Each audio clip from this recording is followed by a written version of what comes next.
Suminagashi is an art form, of course, mentioned what Phoebe mentioned. It is very relaxing. It can be used, the prints can be used for a number of things. But I, of course, love making books and envelopes and things like that, cards. But I wanted to show you, I'm going to go kind of show you the finished ones, and then I'm going to move everything off so we can start doing our thing. I found that this print was just so fantastic. I was really excited about it.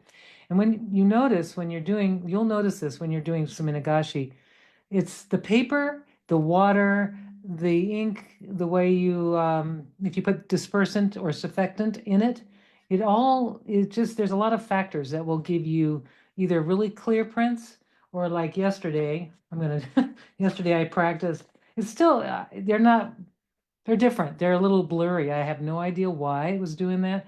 I was, trying different things, playing around a little bit, but the effects I still love them. Plus, not only the effects are really brilliant, and sometimes they're not, but the process is very relaxing, very soothing, very calming, and it actually helps those, what are the cortisol levels, and all that. It just really helps you calm. It's very calming. So I wanted to show you this one. I framed, and I even did a little chop that I made. But that one is, that's what you can go there with it, or you can do things like make little envelopes. Like this one, I made a little envelope out of a one that's a little bigger piece of paper because the kit comes with 5x7 sheets, a little small, which is a good starting place. But if you want to go bigger, I'm going to tell you how to go there too. These little tags I made, I thought these were really fun, just super easy. What I did was I just cut a piece of Bristol paper, glued on the Suminagashi print, and then I punched out. I have this little punch I'm going to show you. This little punch by EK Success, I think, or somebody, I don't know, somebody. Anyway, it's just a little tag punch. And I was able to make really cool gift tags for, a very short period of time.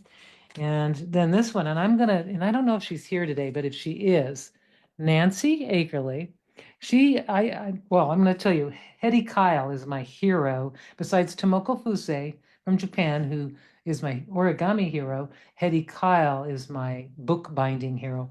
And and she's at Liberty Grove Paper Arts. Now, Phoebe, if you want to put a link on about the tutorial on how to make this, it is fabulous. Look, I just made it this morning. It's a little book with a signature in it. And this is made out of the Suminagashi print that I made yesterday. It wasn't my favorite print, but I love the calming, just love it. This is made out of our 6H paper, which I will show you. And what do you call that envelope again, Karen? It's called a diagonal pocket envelope, I believe. The Okay. the artist or the designer is Hetty Kyle, HEDIKYLE. And the person who taught it online, she has a really nice little tutorial. Her name is Nancy, and she's been at our lives before. She's one of our regulars, but she is a paper artist herself. She does marbling and all kinds of things, but her YouTube channel is Liberty Grove Paper Arts. So she has this envelope really super easy. It's really easy to make. And it has these little pockets. So I just wanted to show you, look at these two little pockets. It's fabulous. And I love the way that the Suminagashi print yesterday, the paper, because I used 6H paper, the ink soaked through and it made a double-sided paper. I just think it's incredible. And I made cut some watercolor paper to put in the pocket. And I made a little tiny signature book. Oops, there we go. A little tiny book. And I've got this beautiful little book that I can put in my purse pocket or whatever. And it's it's something I can journal in and do watercolors. So her tutorial is fantastic. I don't need to do one because she did a great job. And it's just fantastic. So I wanted to give her a shout out for a great tutorial. And I'm just going to throw all my pretties here. And this one is using a print that I liked. I thought it was really powerful. And I'm using the white space to do I had a little lettering fodder that I had made last year. I just glued it on and a really nice, very calming greeting card. And what else can I show? Okay, we got these. Oh, showed you the envelope. And this one has a little slit in this one I have on my YouTube channel, I think. I know it, yes, I do. It's on my YouTube channel. This little pocket, simple, easy. I think it's called Easy Pocket Envelope. And the little crane, I was able to fold a crane. It's just been fun making samples for today's demo. So I'm going to put these little pieces away because when I'm doing the Suminagashi and when you're doing it, you just need to kind of give yourself a space. And I'll just pull all these prints. These were from the 6H paper yesterday, 9x12. There it is. And I made some fun. I think these are fun. And I even tried, just for fun, I tried to Suminagashi with some just some drawing ink, and it didn't really work out. It's kind of fun, but it didn't do what I thought it would do. So this one is with our gold Chinese ink infused with gold. It didn't really work either, but it's interesting. So I'll be using those papers for something. No waste there. And let's see, this one is ready to fold. And then these are all the 5x7 prints I made with the sheets. And I also have tried other papers that we carry. Yasutomo has some really nice art papers. And I think my favorite is the Gossen. And I'm going to show you the Gossen in action because the stuff in the kit's great, but also the Gossen. If you have any of the Japanese papers, you can go for it. So as I spilled water all over my table, I didn't notice. And so my papers are not the papers, they're wet, all of the papers. So I'm gonna have to wing it a little bit here, you guys. Because I have never Suminagashi'd on wet paper, already wet paper. So it will be interesting. I'm gonna try it because I don't really have, I guess I can cut out a piece of paper. Let me just do that real quick. Takes a so everybody fill your trays. If you're gonna do it with me, fill your trays. And I'm gonna cut a piece of paper. I'm gonna do it. Yeah. 5x7. The kit that Karen's using uses pieces of Hosho paper, but we've also heard really good things about using the Gassen paper. And Karen's also used Gassen paper for Suminagashi too with really good results. So you're not Okay. limited to one paper. You know what else we can do too? I can try to do layering. I've never layered with some of these dry ones. Anyway, well, I've got 2 dry pieces and a bunch of wet pieces. So now I'm ready. All right. So I do have 2 trays because I know that when I'm working, and that's what I love about this kit, by the way, it has a tray, a lid, and a base, and they're really close to, I mean, they're perfect because you can do 2 inks, or you can take, what am I trying to say?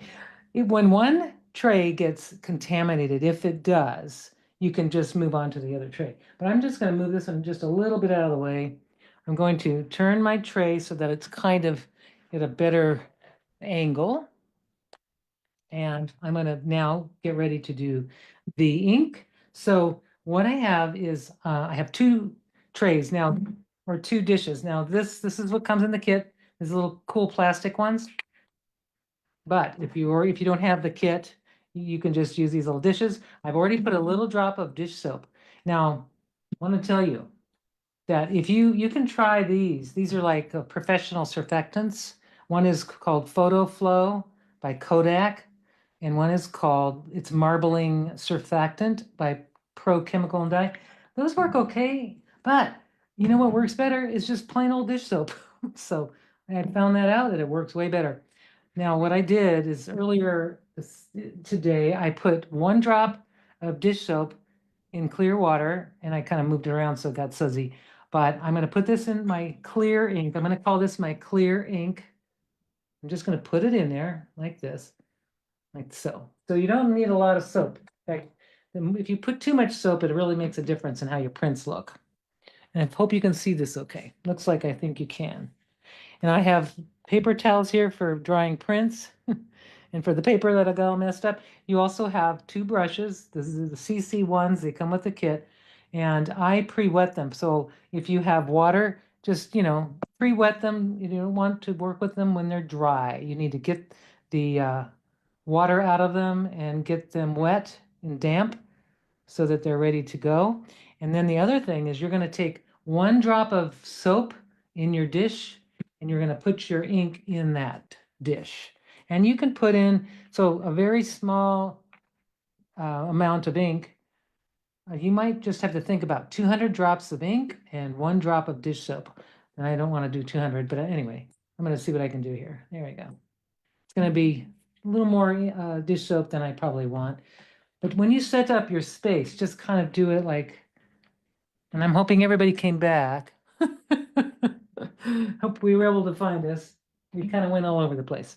We have 26 people with us, and the number Okay. keeps climbing. People are making their way Oh, back. I'm glad. Thank Yeah. you so much for coming back because I'm going to calm down. I'm going to take a deep breath. This is the thing about when you're doing Suminagashi, your breath, even like me talking onto the surface, is going to alter the way the ink moves around. Of course, I'm going to have to talk during this demo, but when you're at home and you're doing it, you can do it with the silence, and it's actually going to, the ink is going to move around on your surface really beautifully, and then you could blow on it to move it around. There's all different things you can do. Now I'm going to do one thing I didn't do. I'm going to take one brush I'm going to use as my black ink brush, and I usually like to just kind of, I put this little chopstick rest thing, this little, I usually make a little space so that I know that one's going to be for the clear and one's going to be for the black. I just kind of do it like that. And now I've got about an inch. Yeah, about two, you want about 2 inches of water. I think I might have a little less here, but 1.5 to 2 inches of water, or this tray is perfect for it. So you want some depth of the water, and it doesn't have to be distilled water. I tried that, it doesn't make a difference.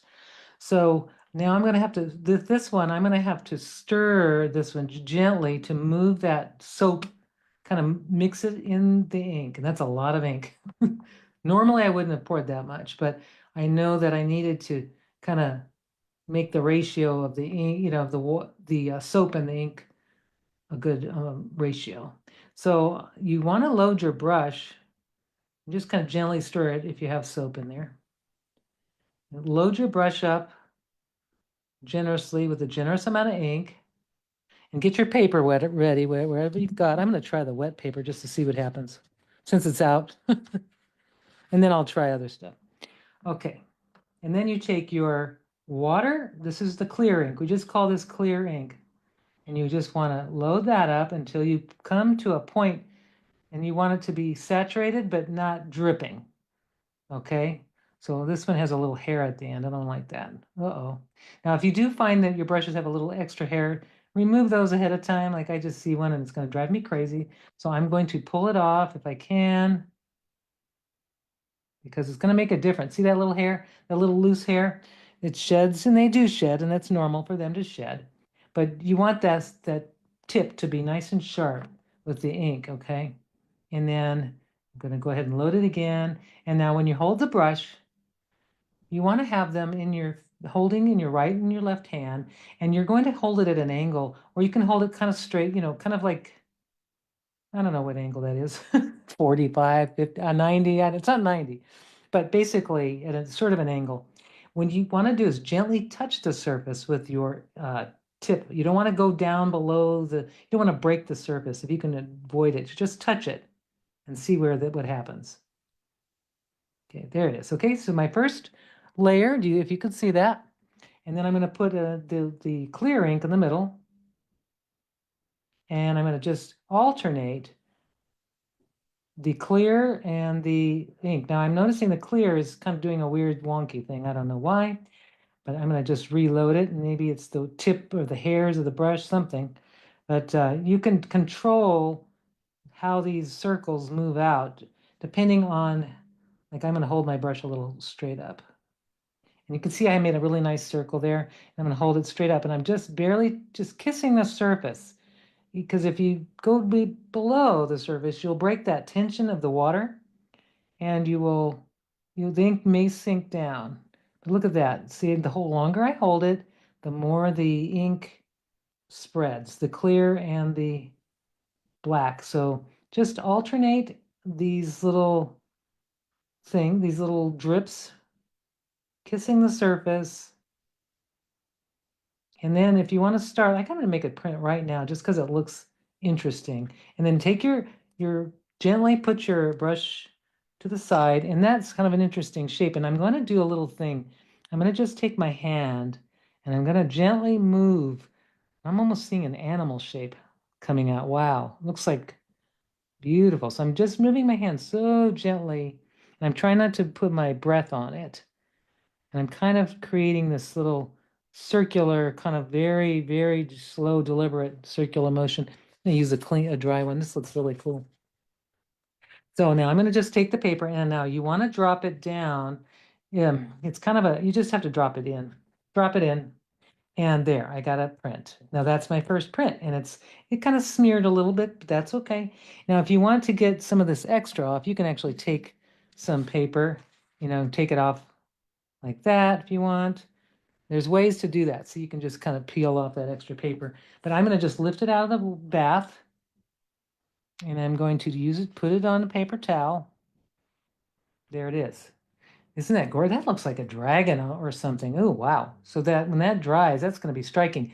And that's the thing I like about doing these. If you just leave some area of the white, it gives a resting place and it looks really cool. So, Karen, we uh, have a question. People were asking about what you added the dish soap to, and some people thought they heard you added dish soap to the ink. Could you clarify that I for us? did. I added soap to the ink. So if you don't add some surfactant to the ink, your ink most likely, it always does in my case, will sink to the bottom. It just does.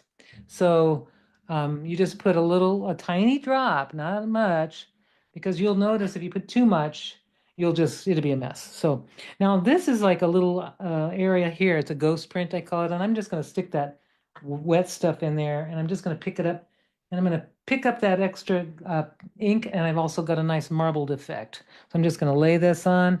And this is how you just want to do it when you're doing these little prints. Just take them. I love this. Even that is like a little like a marbled thing.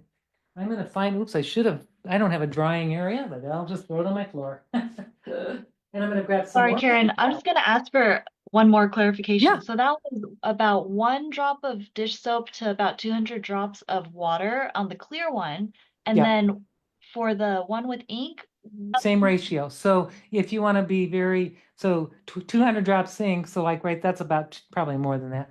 One drop, just a small amount of soap. You don't need a lot. So just however you get it, like even if you just took like the tip of a knife and you just picked up a little soap and then mixed it up with your ink, you can do that. But just a little. It really a little goes a long way. It just does something to make that float onto, doesn't break that tension of the water, the surface tension. It becomes lighter, I guess. I think, however that works. I'm not sure about the physics of it, but it works. So now I'm going to try again. I'm going to do it again, but I'm going to do a little bit more. And this time I'll go a little quicker. So I'm just going to do my little, hold it and kind of make sure that brush kind of comes to a point a nice little point, and then just start dropping or kissing the surface. And the longer you hold it, the bigger the lines. And I'm just going to do this quicker so that I can get more.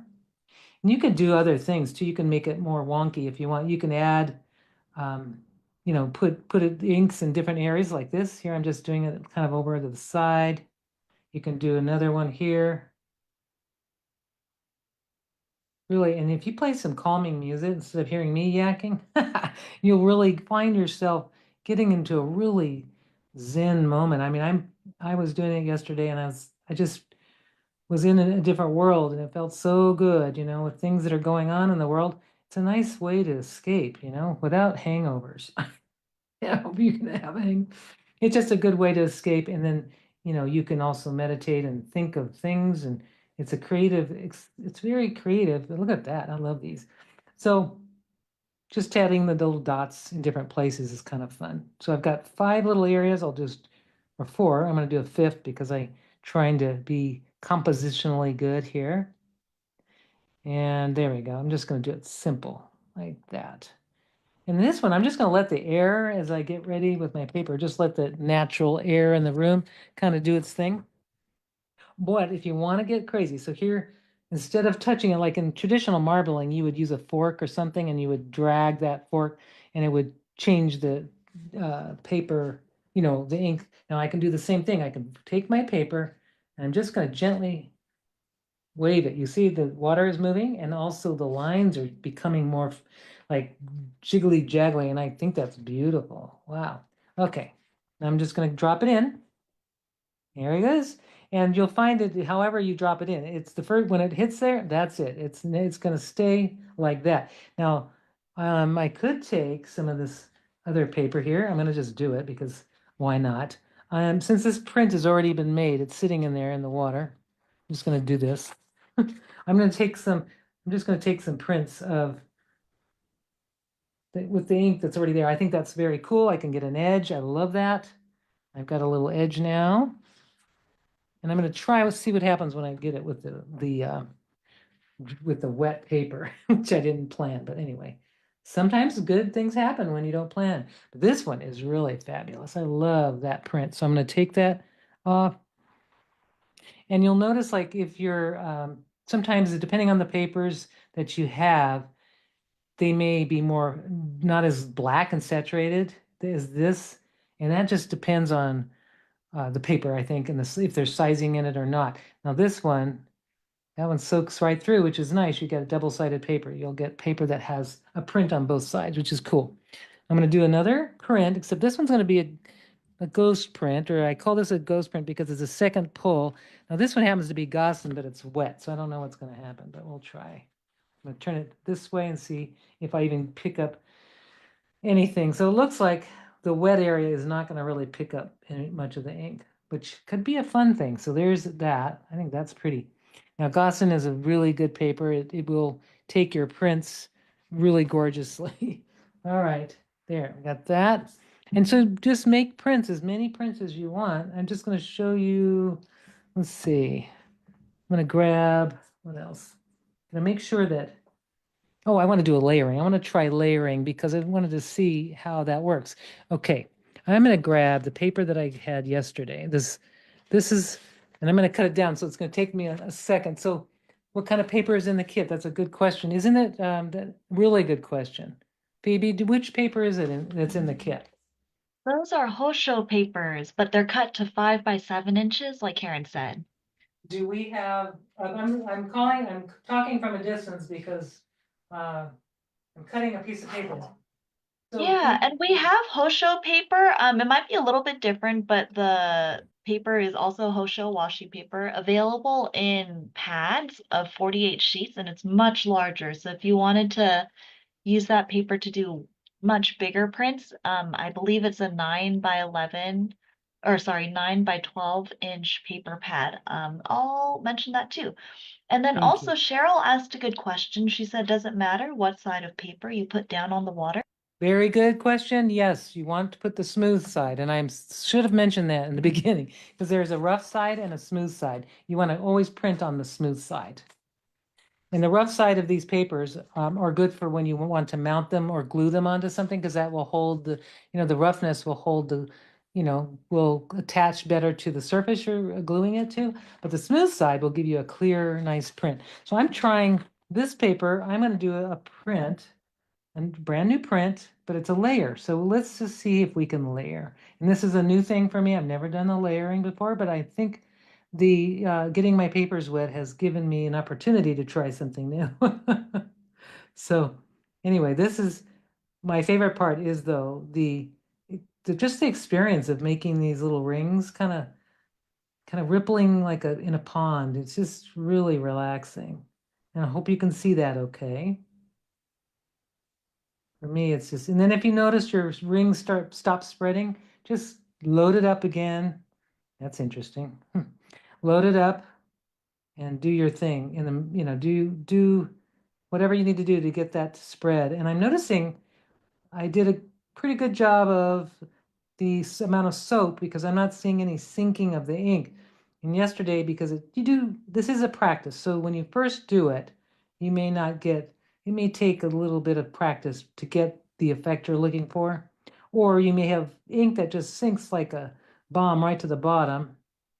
That's because you don't have surfactant or you have too much. You can have too little, none, or too much, and it will make a difference. So this is beautiful. Okay, so I'm going to put these off to the side, and I'm just going to let that kind of sit there, and I can't wait to see what happens with this. I'm going to put it on there. Oh, now it's not because it's wrinkled paper. Ooh, it's funny. Since it was done, I have no idea how that's going to work. It's the paper was done was, has been, submerged. It was submerged yesterday, but I don't see that it's coming through on the other side. But let's see. Let's see what it looks like. Oh, yes. Oh my gosh. With that black or that blue background, and wow. Let me just, now you can see I've got ink going everywhere. So this is when I would normally change, if it's that bad, I just like change out the water, and I'm glad I have another tray to do another thing. But yes, it does, it's very pretty with the blue background. So you could try other papers too. I don't really know. So this will have to go. I'm gonna bring in this. That usually means now that the surface tends, the ink is mixed with it, some of the ink with the soap is in it. So now I'd say that's not going to work for the floating effect that we're looking for. So I just change out the water and give myself a little space to get another paper towel and maybe just do another print, see what happens. And then I wanted to show you the carving thing, because I know we all talked about it a few weeks back or something. And the ink is the KY series. So I'm gonna do one more print with, I'll do it with this one again. I like that. I thought it was really cool. Do it this time. I'm gonna do just some different kind of, instead of just the typical, I'm gonna do like two through 1, 2, 3. This is how you could do it if you wanted to play around, because you can see the ink is pushing the other inks around. I think that looks fun. This is one way you can do it too. Now I see some of the ink sunk down, but that's okay. Yeah, it's I don't know what's going on. Actually, Karen, since you mentioned that, June also said her ink is sinking. Not enough soap? Not enough soap, probably, or too much. Sometimes mine's sinking right now, and I haven't changed anything. So, this is the thing about it. You just kind of play, and it could be that I touched the other little variable is if you break the surface of the water.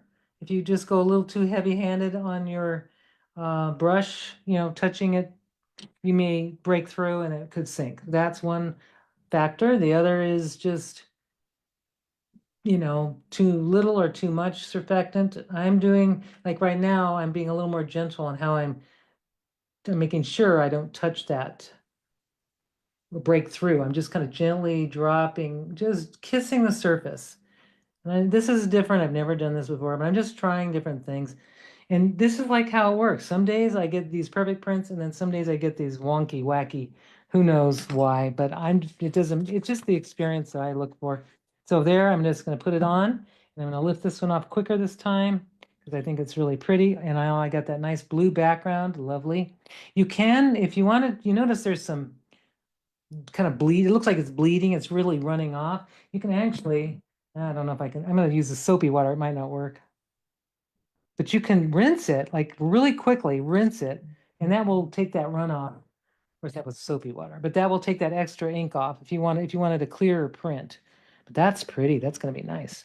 Okay, so I think I've demonstrated the Suminagashi enough that I hope that you can do it, right? Do you think it looks like you, I hope that you're good.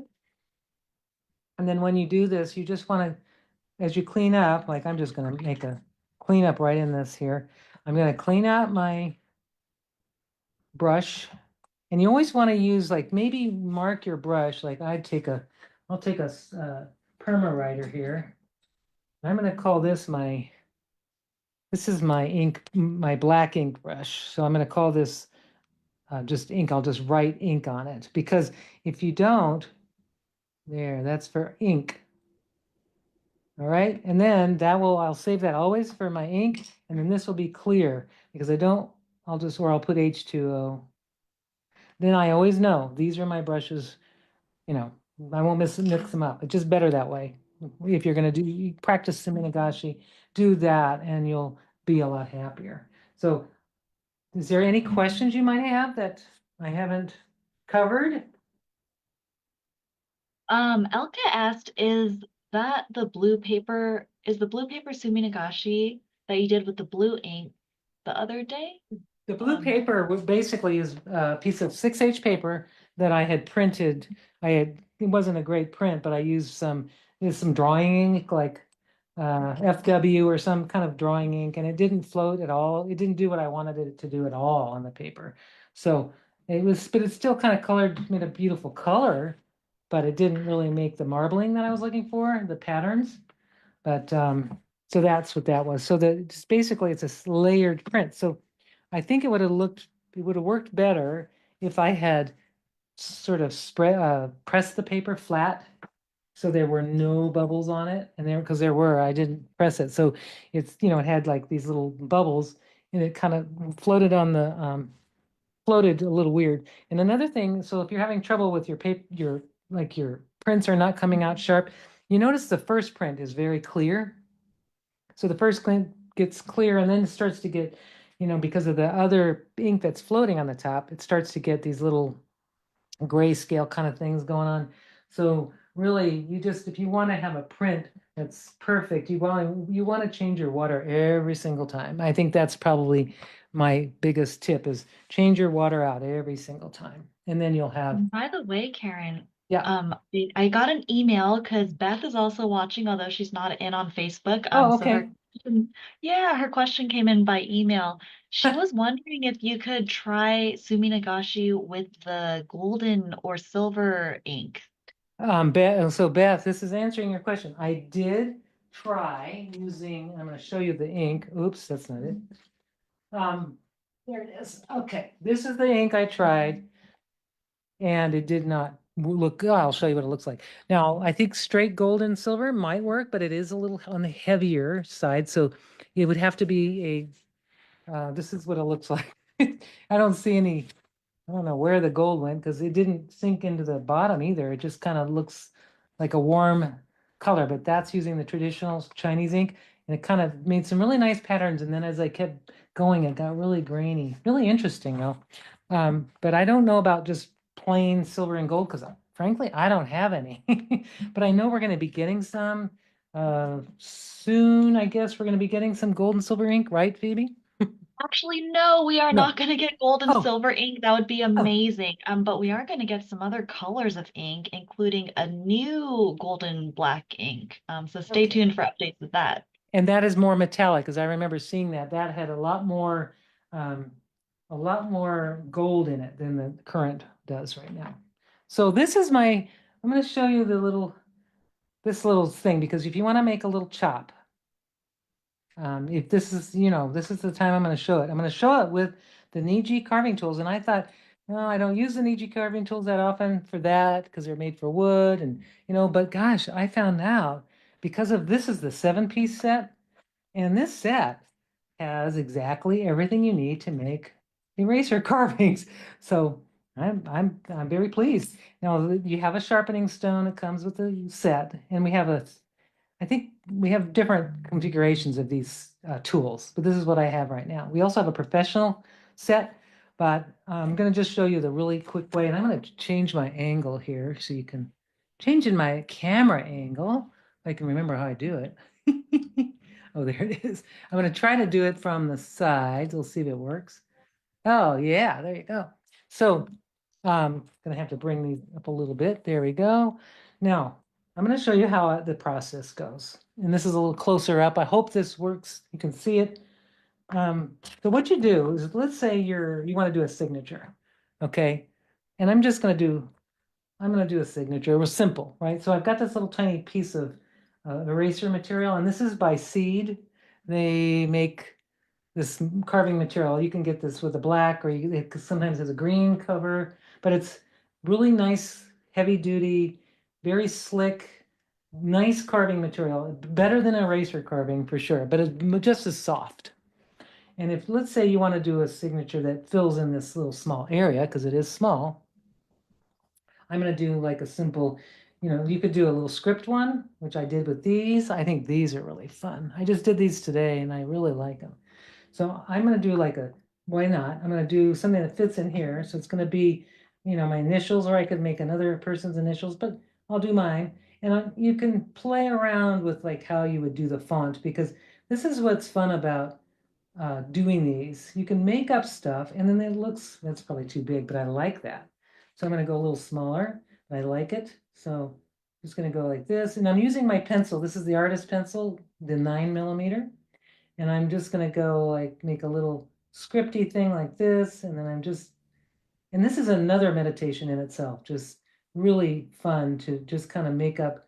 I think I'm just going to end it right there. Okay, so now then you take some tracing paper and then you decide what you want your final piece to be. So I'm going to take this and I'm going to go like that down. I don't know if you see, I hope you see what I'm doing. I can do an overhead shot too, whatever works. And then It I'm looks just kind pretty of good. good. Yeah. This one I'm just going to go like this is my E, and then I'm just going to kind of go like that. Now that's how it looks, and I think it's lovely. And then what you do is you turn it over on your, oh, barely fits. I hope it does. But yeah, barely fits. I'm going to make it work. I am determined. So I'm going to put it on there. Now what I should do is take a pair of scissors. So take a pair of scissors. I'm going to just take a little snippet here because I don't want it, the other piece rubbing off. But if you take the little tracing paper, stick it over onto your surface wherever you want it, and just place it so that you can fit what you need fitted on there. Okay, right there. And then I'm going to use my little bone folder or it's a bamboo folder, and I'm just going to rub that, keeping my finger. I'm not moving the thing. I'm going to just kind of move it on like this. And what it does is it transfers the image right onto the eraser. And now it's the opposite. So it's going to print out exactly the way I want it to. So now this is the trick on these. What you want to do is when you're doing this, and I'm going to bring it down a little closer even. There I go. Okay. So when you're working on this, when you're holding it in your hand, be careful. These are very sharp, and this isn't even, it has a sharpening blade, but they come pretty sharp, but you can even make them sharper. Just be careful as you're working through. Don't, put your fingers in the way of the path of the tool. I've done it before. That's the only reason I'm telling you. And what I do is I actually like to move the eraser and I kind of just keep my hand this still. I keep my right hand still and I move the eraser. So I'm really not putting pressure going with my tool. I'm actually just moving the eraser or the carving material. So I'm going to just do it. And I need to do, this is a groove. It's a V groove. You can see it's got a little V. And I'm going to go kind of keep it at a very light, kind of a very light angle. And I'm just going to start and I'm going to just move my eraser. And I'm going to just kind of do the eraser, let the eraser kind of, and I don't want to go too deep. And then I'm going to just kind of turn the eraser. And this is basically how you make those curved lines. It's way different than what I'm doing, way different because, of course, the pressure is on to do it right. But anyway, that's kind of how I do it. And then this is how quickly this goes, though. It's really quick. So I'm just going to take that little groove, just cut through where the line, where I actually created the pencil line. And then I'm going to just go like this, and I'm going to turn my little, not pressing too hard because I don't want to, there we go. I'm just going to turn it along where the curve of the drawing is, where the pencil line. This is just one way. There's other ways to carve. And of course, with the pressure, you want to keep the pressure even. And that's not the best, but anyway, it's going to have to do. That's what I love about these. They're little, you can make them rough and wonky, or you can make them perfect. There are master carvers they make beautiful, beautiful prints, and I don't do that. I just do quick little signatures, and I'm going to take it and I'm going to stamp it. I'm going to see what it looks like first. You can always alter these afterwards, but I think that came out pretty nice. So there it is. So then I saved that little stamp that I just made. And this is how I index it, because you want to index it, right? So I've got it down where it needs to be. And then I'm just going to cut this little bit out like this. And then I stick it onto the top of the thing. And that's how easy. And then you have an indexed stamp or a chop or a honko. I think that's the right word, right? Honko. And I think so. and then you just stick it on with some glue. However, I can just use some regular old white glue. It seems to work just fine.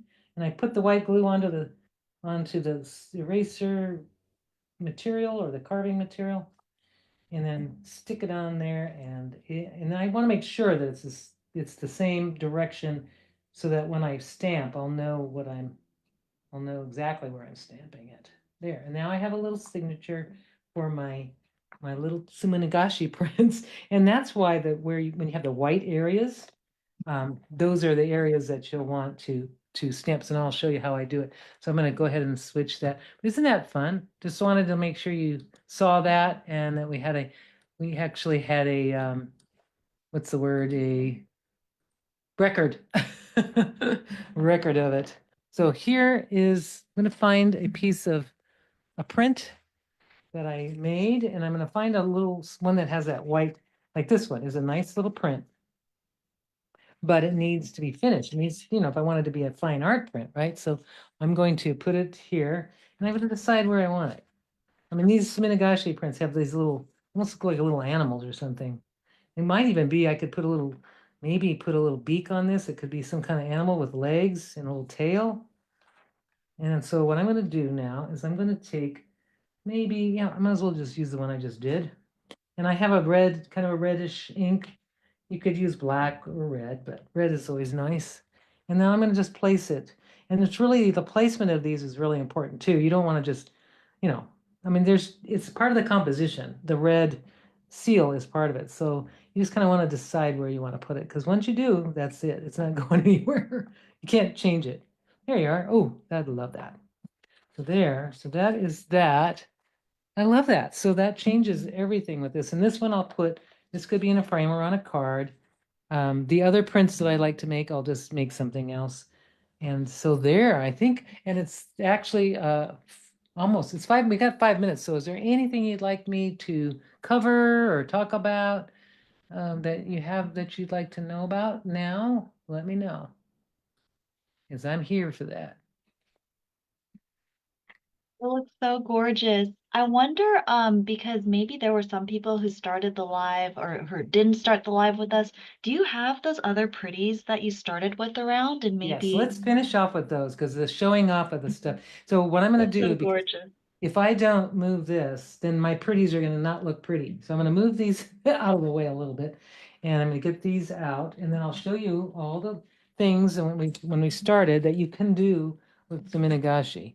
So the prints, what you do is after, let's say you let these dry, and if you just leave them on the paper like your paper towel, go just put them somewhere. You can even stack them, like here. I'll just stack it like this, and you can actually just stack your prints and wait 20, wait for as long as you need to wait. And you have there like that. Basically, oops, there's one that just fell. Oopsie. This is a little faint one, but I want that one I want to save it. There we go. Okay, so there.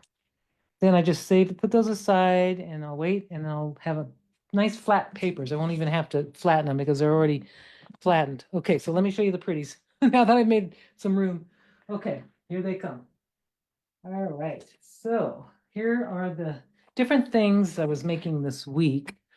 Um, well, goofy me, I was folding a crane, and if you know who Icarus Midair is on Instagram, he makes those gorgeous cranes that are just embellished with all kinds of things. And I didn't really have time to do that, but I just thought, well, how fun! You can fold a crane out of one of your prints, which gives a really nice subtle look. But then I thought, why not throw some fodder on it and see what happens? And this is a little envelope that I just stuck a little piece of a wonky bit that Wendy Solganic. That was one of the very first classes I took from Wendy, was her little wonky bits course. And this, I just stuck that flower on it. Didn't need to, but I thought it would be pretty. And this is a closing envelope. This one is on my YouTube channel. I just looked at it. In fact, I had to go back to it so I remember how to fold it. These are little gift tags that I made the other day, and these are made with basically a 2.5, which I've got here actually. I can even make one right in front of you if you want. What you do is this is a 2.5 inch by 5 inch piece of Bristol, And I just took some paper, the paper that I can just choose any of it. I can just decide which paper. I basically glued it on and then trimmed it off. And then once it was dry, the glue should be completely dry when you do this, and then you put it through the little tag thingy, tag punch. Now, if you don't have a tag punch, you don't have to have something fancy like this. What you could do is just use a regular office hole punch, punch the hole, and then maybe cut at the little angles at the top. You can do that too. So that one, and then this is a greeting card that I just glued one of my prints that I thought was pretty, and I put a little hand lettered fodder, just glued it on, and then glued it to a ready-made 5x7 mixed media blank greeting card, and there it is, done. And I've got a nice, I think my husband will like this because he likes plain things. He doesn't like all the foo-foo stuff that I make. So this is a nice card to give to someone who likes more simple things. And And then Karen, this you know one, how the like for example the card that you're using versus the pocket envelope? Jude was asking, how did you get your prints to come out so dark? Because she said hers came out kind of gray. yeah. Okay, so dark, and you can see this one is very gray. What? I don't know why. Because it's Oh, weird. and I should say June also added she wonders if it's the paper she used. I think it's the paper because I'm noticing, of course, okay, the paper that came from the kit came out really dark. This is the paper from the kit, comes out the Hosho. Okay. The 6H, the prints seem to come out a little lighter because I noticed too, this is 6H, and I really put a lot of ink on that, and it just came out really light. 6H, you see how it's lighter? So I think the 6H, just because of its properties, it will take the much lighter print, which I think is a really beautiful thing in itself. But if you're looking for a really saturated paper, that's something that's going to take the ink really dark, use we can, whatever Phoebe told you, that whatever the package is, the whole show paper, use that because it's going to give you that dark print. But I love the grays because look at that. I could do this on top, and on the darker prints, it's a little busier, so it's a little harder to do, a design on top of that. But so there's a beauty about both of them. So the gray here I used, and I like it because now my little book, now this one, and I don't know if Beth or whoever came a little later lost us during the crazy beginning of our live. This is a book it's actually a fold by Hetty Kyle, and she is my hero book artist. And she has a book called Art of the Fold. This is in her book, but Nancy Akerley, she has at Liberty Grove Paper Arts. She has a video that she did, and it's a fantastic video on how to fold this. And also, she shows how to make the little signatures and this is for the same size. It's a 9x12. This is from the 6H. So it's called a diagonal pocket fold, I believe is the name. But isn't that fantastic? I'm just so excited. I'm going to start making them out of my gel printed papers too, but they're just so pretty. So that's something you can make out of them. And then just as they're standalone prints, when you get a print that you really love, it looks wonderful in a frame. I have this now hanging in my office, and I love this sort of soothing Zen feel. I mean, people like to decorate their homes with just something like this rather than all the color. So this is a good way you can give that to someone or decorate your own home yourself. Or like if you want, you send a card and you can mount a card, like mounting it, by the way. If you glue the print onto something white, you're going to get a better, more clear print because this one was not mounted. I just put it on a piece of paper and I didn't mount it. I kind of hung it. And this one is actually mounted, and I see the white is more brilliant. So, that's just an option as well for you to do that. Is there any? I think that was all the prints that I had. Yep, I think that's it. Any more questions? Are we good? I think we're set on the questions. And oh no, one more question. How long do you leave the paper in the water? Great question too. Oh, great. Thank you, Phoebe, for putting up her tutorial. That's awesome. And is Nancy here today? Because sometimes she's here. I didn't see Nancy in the comments today. She might catch the replay, but we love Nancy. We always see Yeah. her here. Yeah. So you can put the paper, you can leave it in, let it float. I don't let it leave it in too long, but you can leave it in for a few seconds. But it pretty much the ink grabs immediately to the fibers. And the embellished crane. Good question, Sonia. Um, that's it's if you go on Instagram, I don't know his really. I think his first name is Christian, but his username is Icarus, Icarus, midair on Instagram, and I believe he has a website. His his work is exquisite. He takes a crane as the base, a folded crane like this, and then he just like builds, like cuts little tiny pieces of paper and makes these fabulous, like over the top constructions, and you would be inspired. It's just crazy. So it's beautiful. It's really super stunning. There you go, your Christian Mary. So I was right. So we got his name, and his last name is whatever it is, Marion something. Yes, so Marion Sweek, I think. But he's absolutely fabulous. His work is amazing. And that's the thing about being an artist, we're so inspired by other creators and other artists. And I don't know anybody that creates out of a cave, and we all get inspired by each other. And then we can develop our own signature or style because we each are unique in the way we express whatever we're inspired by. So that is it for me, unless you have any more questions. I think that's it for the questions. But thank Yay. you so much. That was an awesome live stream. And I know that Koki and Gail in the other room made a ton I of hope that prints. I they looked had over and I saw. fun. I hope everyone had fun. I know that we did over here. And thank you to everybody who stuck with us. I know that we were having technical difficulties in the beginning, but we're going to edit this video so that it has a seamless flow, and we'll have that recording go live on YouTube sometime later, sometime next week.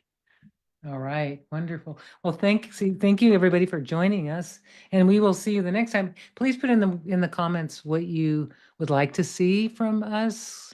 We've got something planned for the next time, but maybe in the future ones that are coming up, we would love to get your input and what you would like to see us demonstrate so that you can become inspired using Yasutomo products.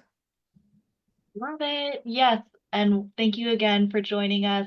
We're getting a bunch of thank yous in the comments, Karen. So thank you because you always pull off such amazing live streams. Oh, thanks. And I see the Aw. people there. Lynn's here, and Julie and Leslie and Chris and Jean and Kim. I mean, yes, love it. Love it. The regulars, big hugs to everybody.